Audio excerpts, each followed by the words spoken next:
Baik, di sini saya akan mempresentasikan hasil penelitian skripsi yang telah saya kerjakan dengan judul Evaluasi Kesuksesan Sistem Pengaduan Masyarakat Kabupaten Badung dengan pendekatan Mendel, Delon, dan Maclean. Ada pula beberapa poin yang melatar belakangi penelitian ini, yang dimana terdapat 4 poin, diantaranya e-government, Sidumas, evaluasi, dan Delon, model Delon dan Maclean. Selanjutnya pada permasalahan, saya menemukan 3 poin permasalahan dalam studi kasus ini, diantaranya adalah kualitas sistem, penggunaan, dan dampak individu. Lalu pada tujuan dan batasan penelitian, yang pertama pada tujuan adalah tujuan untuk mengetahui hasil evaluasi kesuksesan sistem pengaduan masyarakat Badung menggunakan model Delon dan Maclean, dan untuk mengetahui variabel yang berpengaruh terhadap kepuasan sistem pengaduan masyarakat Kabupaten Badung. Pada batasan, yang pertama, kuesioner ditujukan kepada pengguna aplikasi Sidumas, yaitu masyarakat Kabupaten Badung itu sendiri yang pernah menggunakan aplikasi Sidumas, dan metode yang digunakan dalam penelitian ini adalah Delon dan Maclean yang menggunakan 6 variabel. Selanjutnya pada kerangka konseptual, di sini seperti yang dijelaskan sebelumnya, penelitian ini menggunakan 6 variabel yang setiap variabelnya saling memiliki pengaruh tertentu satu sama lain. Penelitian ini menggunakan populasi sebanyak 509 yang melalui perhitungan sampling dengan teknik Slovin, lalu memperoleh sampel sebanyak 223. Untuk media yang digunakan dalam menyebarkan kuesioner menggunakan Microsoft Form dan software Smart PLS sebagai software untuk melakukan analisis perhitungannya. Selanjutnya, untuk instrumen penelitian di sini menggunakan 2 instrumen, yaitu instrumen A dan instrumen B. Pada uji instrumen penelitian di sini terdiri dari 4 tahapan, yaitu yang pertama individual item reliability, yang kedua konsistensi reliability, yang ketiga convergent validity, dan yang terakhir discriminant validity.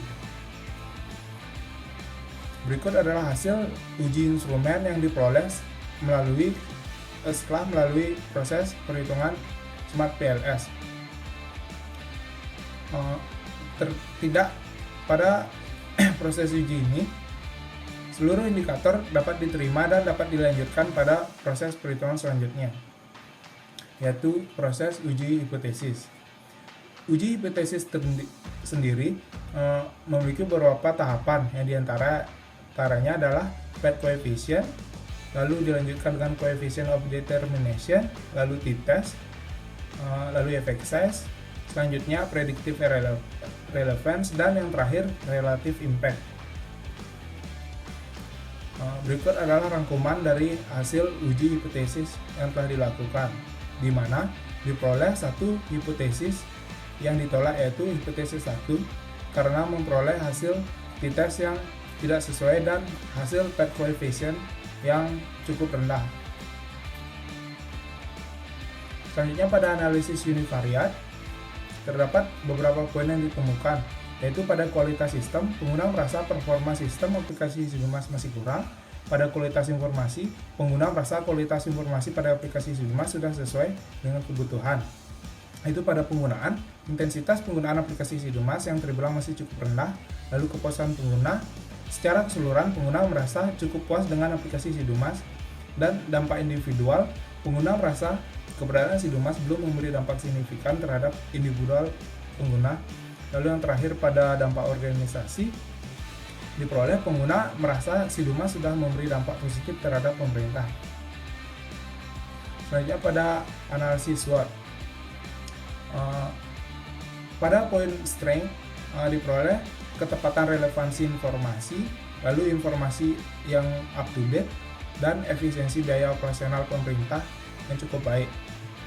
Lalu pada opportunities diperoleh antusias masyarakat yang cukup tinggi, lalu pesatnya perkembangan infrastruktur IT dan efektivitas teknologi informasi dalam pelayanan.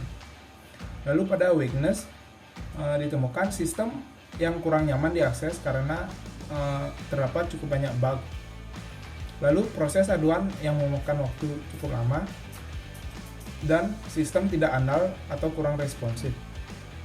Selanjutnya pada threats, ditemukan ketidaktahuan masyarakat terhadap keberadaan si Dumas itu sendiri, dan kalangan masyarakat tidak fasih yang menggunakan smartphone. Lalu yang terakhir, kekecewaan masyarakat ketika aduan tidak ditangani. Ada pula strategi untuk menanggulangi SWOT yang dijabarkan sebelumnya, di mana pada strategi Strengths and Opportunities disarankan untuk meningkatkan fleksibilitas pengguna dan memaksimalkan perkembangan sistem itu sendiri. Lalu pada Strengths, Weakness, and Opportunities disarankan untuk melakukan upgrade versi dengan tujuan untuk memperbaiki bug yang ada. Lalu disarankan untuk memperbaiki alur proses bisnis untuk meningkatkan efisiensi. Selanjutnya disarankan untuk melakukan optimalisasi sistem agar lebih responsif. Lalu pada strategi Strength and Threats, yang pertama disarankan untuk meningkatkan promosi ke masyarakat. Lalu disarankan untuk memaksimalkan pelayanan untuk meningkatkan kepercayaan pada masyarakat dan memaksimalkan fungsi dan fitur yang tersedia. Dan yang terakhir pada Strength, Weakness, and Threats disarankan untuk memberikan sosialisasi dan pelatihan ke masyarakat. Lalu memaksimalkan pelayanan yang berfokus pada kepuasan pengguna dan memaksimalkan aksesibilitas sistem. Untuk poin terakhir yaitu pada kesimpulan, ditemukan variabel yang dikategorikan baik diantaranya adalah kualitas informasi, kepuasan pengguna, dan dampak organisasi.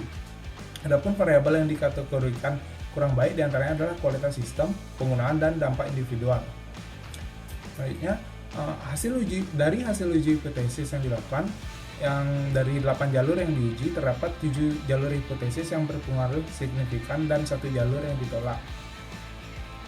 Selanjutnya pada saran, peneliti menyarankan untuk melibatkan demografi responden yang mencakup jenis kelamin, umur, dan alamat responden dalam menganalisis kesuksesan sistem dengan tujuan untuk mengetahui pengaruh dari variabel moderator terhadap hasil dari evaluasi kesuksesan sistem. Yang kedua, diharapkan untuk melakukan penyesuaian model dengan mencoba metode evaluasi yang sebanding dengan tujuan untuk mengetahui hasil yang diperoleh dengan menggunakan variabel dan aspek yang berbeda dalam pengujiannya. Yang terakhir adalah menyesuaikan setiap variabel yang digunakan dalam model Dallon dan Maclean dengan situasi pada studi kasus dengan tujuan memperoleh hasil pengujian yang lebih tepat sasaran berkaitan dengan situasi kasus yang sedang terjadi di lapangan. Sekian presentasi yang dapat saya sampaikan. Terima kasih.